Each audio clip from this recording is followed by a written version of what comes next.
북한 러시아, 새로운 전략적 동맹의 시대. 오랜 시간 동안 북한과 러시아는 전략적 관계를 유지해왔습니다. 하지만 최근 양국의 협력은 이전과는 전혀 다른 국면으로 접어들고 있습니다. 표면적으로는 경제 협력처럼 보이지만 그 이면에는 북한 경제 구조의 근본적 변화와 국제 전략의 대전환이 숨어 있습니다. 28조 원의 충격. 북한이 러시아에 파병하는 병력을 3만 명으로 늘린다면 이들이 가져올 수익은 연간 약 1조 4천억 원에 달합니다. 여기에 쿠르스크 지역 전후 복구를 위한 근로자 파견, 그리고 무기 판매 수익까지 합치면 총액은 최대 28조 원에 육박합니다. 이 숫자가 얼마나 큰 것인지 실감하기 위해서는 비교가 필요합니다. 북한의 국내 총생산은 약 36조 원입니다. 즉 러시아와의 협력으로 얻는 수익이 북한 GDP의 78%에 해당한다는 것입니다. 이는 북한이 6년치 식량을 한 번에 구매할 수 있는 금액이기도 합니다. 단순한 경제적 이득을 넘어 이것은 북한에게 안정적이고 장기적인 수익 구조를 제공합니다. 제재와 고립 속에서 생존해온 북한에게 러시아는 새로운 생명줄이 되고 있는 것입니다. 중국에서 러시아로 경제 구조의 대전환. 북한 경제는 오랫동안 중국에 의존해왔습니다. 중국은 북한의 최대 교역국이자 사실상 유일한 경제적 후원자였습니다. 그러나 코로나 팬데믹은 모든 것을 바꿔놓았습니다. 팬데믹 이후 중국과의 무역 규모는 지속적으로 감소했습니다. 국경 봉쇄가 장기화되면서 북한은 중국 의존의 위험성을 절감했고 새로운 경제 파트너를 찾기 시작했습니다. 그 답이 바로 러시아였습니다. 가장 극적인 변화는 교육 분야에서 나타났습니다. 과거 북한 유학생의 대부분은 중국으로 향했습니다. 그러나 최근 러시아로 유학 가는 북한 학생 수가 급증하면서 러시아 교육 비중이 과거 대중교육 비중의 130 수준에서 크게 상승했습니다. 이는 단순한 교육 정책의 변화가 아닙니다. 북한이 차세대 엘리트들을 러시아 시스템에 적응시키고 있다는 것을, 장기적으로 러시아와의 협력을 구조화하려 한다는 것을 의미합니다. 하늘길이 열리다. 2024년 33년 만에 평양과 모스크바를 연결하는 직항 항공편이 재개되었습니다. 단순한 항공 노선 개설이 아닙니다. 이는 양국 지도부 간의 전략적 소통이 얼마나 긴밀해졌는지를 보여주는 상징적 사건입니다. 하늘길이 열리면서 정치, 경제, 군사 분야의 고위급 인사들이 자유롭게 오갈 수 있게 되었습니다. 러시아와 북한이 체결한 상호 원조 조약은 이제 단순한 문서가 아니라 실질적으로 작동하는 시스템이 되었습니다.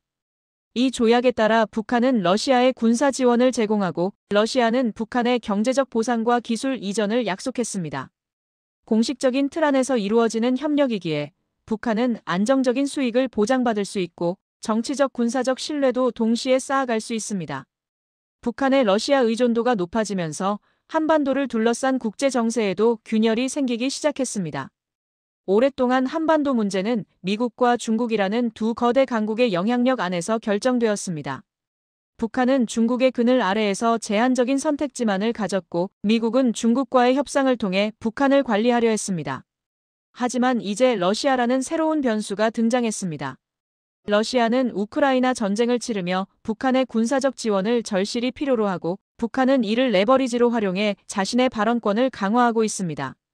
결과적으로 한반도 문제에서 러시아의 발언권이 커지고 있고 이는 미국에게 새로운 전략적 부담이 되고 있습니다. 더 이상 중국만 설득한다고 북한 문제가 해결되지 않습니다. 이제는 러시아까지 고려해야 하는 복잡한 방정식이 된 것입니다.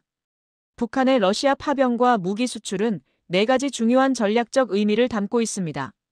첫째, 단기적 경제 수익의 확보입니다. 28조 원이라는 막대한 수익은 북한이 당장 필요한 식량과 에너지를 확보하는 데 직접적으로 사용될 수 있습니다. 둘째, 안정적이고 장기적인 수익 구조의 구축입니다. 일회성 거래가 아니라 상호 원조 조약이라는 공식적 틀 안에서 지속적으로 수익을 창출할 수 있다는 점이 핵심입니다. 셋째, 중국 중심 경제 구조에서 러시아 중심으로의 다변화입니다. 하나의 파트너에게만 의존하는 위험성을 줄이고 선택지를 늘림으로써 북한은 협상력을 높일 수 있습니다. 넷째, 국제 정세에서의 영향력 확대입니다. 러시아라는 강력한 동맹을 얻음으로써 북한은 미국과 중국이라는 거대 강국 사이에서 더 큰 목소리를 낼 수 있게 되었습니다. 보이지 않는 전쟁. 북한과 러시아의 협력은 단순한 경제 활동이 아닙니다. 이것은 국제 질서의 재편을 향한 보이지 않는 전쟁이며 한반도와 동부 유럽의 정세를 뒤흔드는 지각 변동입니다. 북한은 경제적 생존과 국제적 영향력 확대라는 두 마리 토끼를 동시에 잡으려 하고 있습니다. 그리고 놀랍게도 지금까지의 행보를 보면 어느 정도 성공하고 있는 것처럼 보입니다. 향후 북한이 러시아와의 관계를 얼마나 더 강화할지, 이를 통해 내부 경제를 어떻게 안정시키고 국제 전략에서 어떤 변화를 만들어낼지 주목해야 합니다. 결론적으로 북한의 러시아 파병 확대와 무기 수출, 경제 다변화 전략은 우연이 아닙니다. 이것은 국내 경제 안정과 국제적 영향력 확대를 동시에 달성하려는 치밀하게 계산된 전략적 선택입니다. 오랜 고립과 제재 속에서도 북한은 생존했고, 이제는 새로운 방식으로 돌파구를 찾고 있습니다.